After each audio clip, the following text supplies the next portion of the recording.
Welcome to my channel. இன்னைக்கு நம்ம night டின்னருக்கு இட்லியும் தேங்காய் பால் பட்டாணி குருமாவும் பண்ண போகிறேன். அது எப்படி பண்ணுறேங்கிறத உங்கள்கிட்ட நான் ஷேர் பண்ணிக்கிறேன். முன்னாடி கடாயில் கொஞ்சம் எண்ணெய் விட்டுக்கலாம்.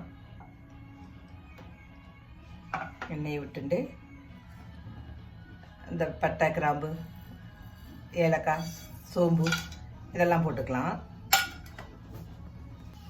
இந்த பட்டை கிராம்பு போட்டு இதெல்லாம் கொஞ்சம் வெடிக்கட்டும், கொஞ்சம் இதாகட்டும். இதுக்கு நம்ம வெங்காயம் 2 பெரிய வெங்காயம் எடுத்துட்டுருக்கேன். அந்த 2 பெரிய வெங்காயத்தை பச்சையாகவே அரைச்சி, ஸ்பைசஸ் பச்சையாகவே அரைச்சி இதில் கலந்துக்கலாம்.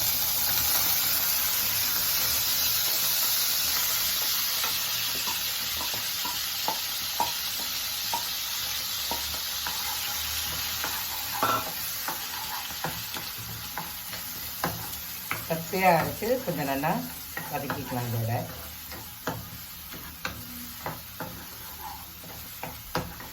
இதோட ஒரு ஸ்பூன் இஞ்சி பூண்டு பேஸ்ட்டையும் வதக்கிக்கலாம். 2 சேர்த்து நல்லா வதக்கிக்கலாம்.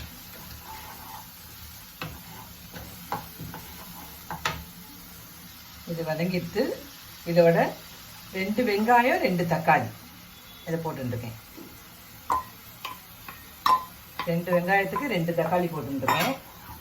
இதையும் சேர்த்து இதோட அரைச்சுட்டேன். தக்காளியை பொடிப்படியாக நறுக்காமல் வெங்காயத்தையும் அரைச்சுட்டேன், தக்காளியும் அரைச்சுட்டேன். 2யுமே பச்சையாக அரைச்சிட்டு வதக்கிக்கிறேன். இதை பட்டை கிராம்பை போட்டுட்டு இதை வெங்காயம் போட்டுட்டு இஞ்சி பூண்டு தக்காளியை போட்டு நல்லா வதக்கிக்கலாம். இதை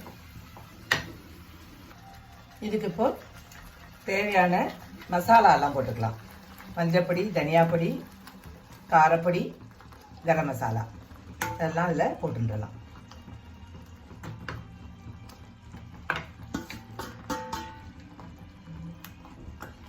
இதையும் போட்டு நல்லா வதக்கிக்கலாம். இது வதங்கிட்டு இருக்கும்போதே இதோட 1 கப்பு பச்சை பட்டாணி அதை இந்த உரித்து இதில் வச்சு போட்டுடலாம். இந்த காய் இருக்குள்ள பச்சை காய் மாதிரி அதை உரித்து இந்த பச்சை பட்டாணி 1 கப்பு இதில் போட்டு அதையும் சேர்த்து இதோட நல்லா வேக விடலாம். எல்லாம் சேர்த்து கொஞ்சம் நல்லா வதங்கட்டும். வதங்கினதுக்கப்புறம் அதில் என்ன போடலாங்கிறத பார்க்கலாம்.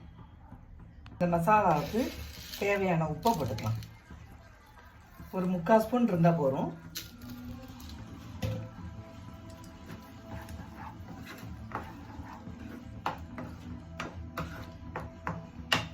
கொஞ்சம் தண்ணி ஊற்றி கொஞ்சம் வேகட்டும். அது நல்லா வதங்கட்டும். இது கொஞ்சம் வதங்கிட்டு இருக்கு. இதோட ஊற வச்சு அரைச்ச முந்திரி விழுது அதையும் இது இந்த க்ரீமியாக இருக்கும். இது ரொம்ப நல்லா இருக்கும். இதுக்கு ரொம்ப டேஸ்ட்டு கொடுக்கும். இது அதையும் கொஞ்சம் ஊற்றிக்கலாம். அதில்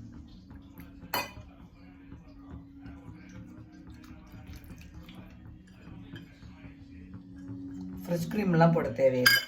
இதை ஊற்றிட்டாலே நல்லா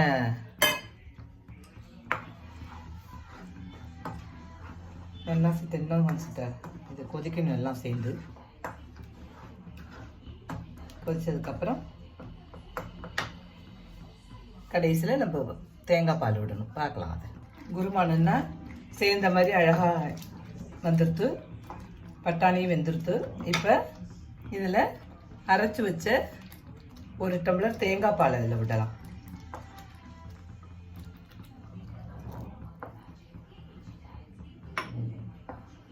தேங்காய் பால் விட்டு ரொம்ப கொதிக்கக்கூடாது. இதுலேயே கசூரி மேத்தியும் போட்டுடலாம்.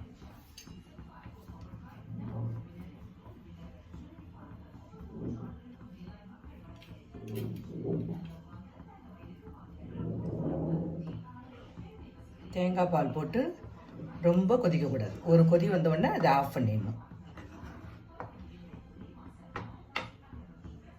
நல்லா ஒரு கொதி வந்துடுத்து. கொதி வந்தோடனே கொத்தமல்லி போட்டு ஆஃப் பண்ணிட வேண்டியதுதான். நம்மளோட தேங்காய் பால் பட்டாணி குருமா ரெடி. சூப்பராக எம்மியாக வாசனையே அவ்வளோ அருமையாக இருக்குது சாப்பிட.